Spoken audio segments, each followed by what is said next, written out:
Hello, എല്ലാവർക്കും അടുക്കള.com സ്വാഗതം. ഇന്ന് ഞാൻ വന്നിരിക്കുന്നത് ഒരു പയറ് തോരൻ്റെ റെസിപ്പി ആയിട്ടാണ് കേട്ടോ. അച്ചിങ്ങ പയർ ഉപയോഗിച്ചിട്ടാണ് ഞാനിവിടെ തോരൻ ഉണ്ടാക്കിയിട്ടുള്ളത്. ചോറിൻ്റെ ഒക്കെ കൂടെ കഴിക്കാൻ പറ്റിയ നല്ലൊരു തോരനാണ്. നമുക്കിത് സിമ്പിളായിട്ട് ഉണ്ടാക്കിയെടുക്കാം കേട്ടോ. അതിന് വേണ്ടിയിട്ട് ഞാനിവിടെ കുറച്ച് പയർ ചെറിയ കഷ്ണങ്ങളായി അരിഞ്ഞു വെച്ചിട്ടുണ്ട്. നന്നായിട്ട് കഴുകിയിട്ട് അരിഞ്ഞു വെച്ചതാണ് കേട്ടോ. പിന്നെ വേണ്ടത് കുറച്ച് ക്യാരറ്റാണ്. ഒരു 2 ക്യാരറ്റ് ഇങ്ങനെ ചെറുതായി കട്ട് ചെയ്ത് വെച്ചതാണ്. നിങ്ങൾക്ക് വേണമെങ്കിൽ ഇത് ഗ്രേറ്റ് ചെയ്യുകയും ചെയ്യാം കേട്ടോ. നമ്മുടെ ആ ഗ്രേറ്ററിൽ വെച്ചിട്ട് ഒന്ന് ഗ്രേറ്റ് ചെയ്തിട്ട് എടുത്താലും മതി. അപ്പോൾ ഞാനൊരു ചട്ടി അടുപ്പിൽ വെച്ചിട്ടുണ്ട്. നന്നായി ചൂടായി വരുമ്പോൾ വെളിച്ചെണ്ണ ഒഴിച്ചു കൊടുക്കണം. എണ്ണ നന്നായി ചൂടായി വരുമ്പോൾ അതിലേക്ക് കുറച്ച് കടുക് ഇട്ട് കൊടുക്കാം. കടുകെല്ലാം പൊട്ടിയതിന് ശേഷം 2 വറ്റൽമുളക് ചേർത്ത് കൊടുത്തിട്ടുണ്ട്. വറ്റൽമുളക് ഒന്ന് കളർ മാറി വരുമ്പോൾ 2 പച്ചമുളക് നെടുകെ കീറിയത് ചേർത്ത് കൊടുക്കാം. ഇനി നമുക്ക് വേണ്ടത് ചെറിയ ഉള്ളിയാണ്. ഒരു 5-6 ചെറിയ ഉള്ളി എടുത്തിട്ട് വട്ടത്തിൽ നൈസായിട്ട് അരിഞ്ഞതാണിത്. ഇതുകൂടി ചേർത്ത് കൊടുക്കാം. എന്നിട്ട് മെല്ലെ ഒന്ന് ഇളക്കി കൊടുക്കണം.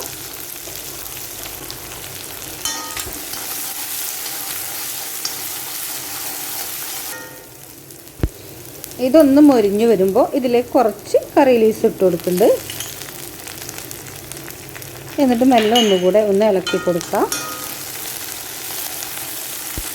ഇനി നമുക്കിതിലേക്ക് അരിഞ്ഞു വെച്ച പയർ ചേർത്ത് കൊടുക്കാം.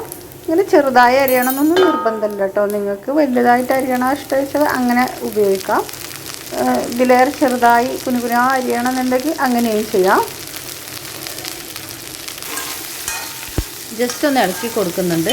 എന്നിട്ട് നമ്മൾ നേരത്തെ അരിഞ്ഞു വെച്ച ക്യാരറ്റ് ഇതിലേക്ക് ചേർത്ത് കൊടുക്കാം. നിങ്ങൾക്ക് ഈ റെസിപ്പി ഏത് വെജിറ്റബിളിൻ്റെ കൂടെയും ഫോളോ ചെയ്യാം. ഞാൻ നേരത്തെ ക്യാരറ്റും പാവയ്ക്കും ചേർത്തിട്ടുള്ളൊരു തോരൻ നേരത്തെ അപ്ലോഡ് ചെയ്തിട്ടുണ്ടായിരുന്നു. കാണാത്തവരുണ്ടെങ്കിൽ ഒന്ന് പോയി കണ്ടു നോക്കാം. നല്ലൊരു ഹെൽത്തി ആയിട്ടുള്ള തോരനാണ് കേട്ടോ അത്.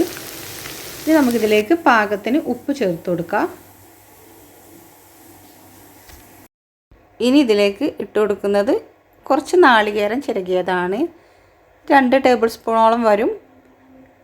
നാളികേരം താല്പര്യമില്ലാത്തവർ ചേർത്ത് കൊടുക്കണ്ട, അത് ഒഴിവാക്കാം കേട്ടോ. നിങ്ങൾക്ക് വേണ്ടാത്തവർക്ക് നാളികേരം ഒഴിവാക്കാം. പിന്നെ ഒരു 1/4 ടീസ്പൂണോളം മഞ്ഞൾപ്പൊടിയാണ് ചേർത്ത് കൊടുക്കുന്നത്. എന്നിട്ട് നന്നായിട്ടൊന്ന് ഇളക്കി കൊടുക്കണം. മഞ്ഞൾപ്പൊടിയും തേങ്ങയും എല്ലാ ഭാഗത്തേക്കും എത്തട്ടെ. നല്ലോണം ഒന്ന് ഇളക്കി കൊടുക്കാം.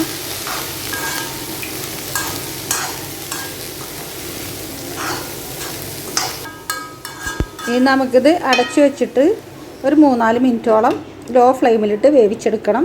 ലോ ഫ്ലെയിമിലിട്ട് ചെയ്യണം കേട്ടോ. നമ്മളിപ്പോൾ ചെയ്തതെല്ലാം മീഡിയം ടു ലോ ഫ്ലെയിമിലിട്ടാണ് ചെയ്യേണ്ടത്. അപ്പോൾ നമുക്ക് ലോ ഫ്ലെയിമിലിട്ടിട്ട് ഇതൊന്ന് ഒരു 3-4 മിനിറ്റ് ആവി ഒളിച്ചെടുക്കണം.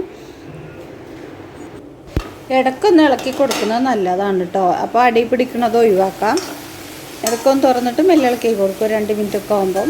എന്നിട്ട് വീണ്ടും അടച്ചു വെച്ചിട്ട് വേവിച്ചെടുക്കാം.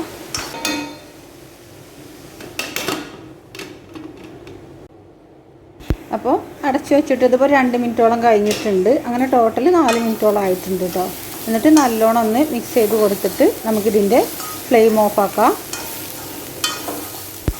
എല്ലാവരും ഇതുപോലെ ഒക്കെ പയറ് തോരനൊക്കെ ഉണ്ടാക്കുന്നവരാകാം. ആരെങ്കിലും ഇതുപോലെ ചെയ്യാത്തവരുണ്ടെങ്കിൽ ഇതുപോലെ ഒന്ന് ഉണ്ടാക്കി നോക്കിയിട്ട് കമൻറ്റ് ബോക്സിലൂടെ എഴുതി അറിയിക്കണേ. അപ്പോൾ നിങ്ങൾക്ക് വീഡിയോ ഇഷ്ടമായിട്ടുണ്ടെങ്കിൽ ഫ്രണ്ട്സിനും റിലേറ്റീവ്സിനും ഒക്കെ ഒന്ന് ഷെയർ ചെയ്തിട്ട് നമ്മളെ സപ്പോർട്ട് ചെയ്യുക. പിന്നെ നമ്മുടെ ചാനൽ ആരെങ്കിലും സബ്സ്ക്രൈബ് ചെയ്യാത്തവരുണ്ടെങ്കിൽ ഒന്ന് സബ്സ്ക്രൈബ് ചെയ്യുക. പുതിയൊരു വീഡിയോ ആയിട്ട് വരുന്നത് വരെ എല്ലാവർക്കും നന്ദി, നമസ്കാരം.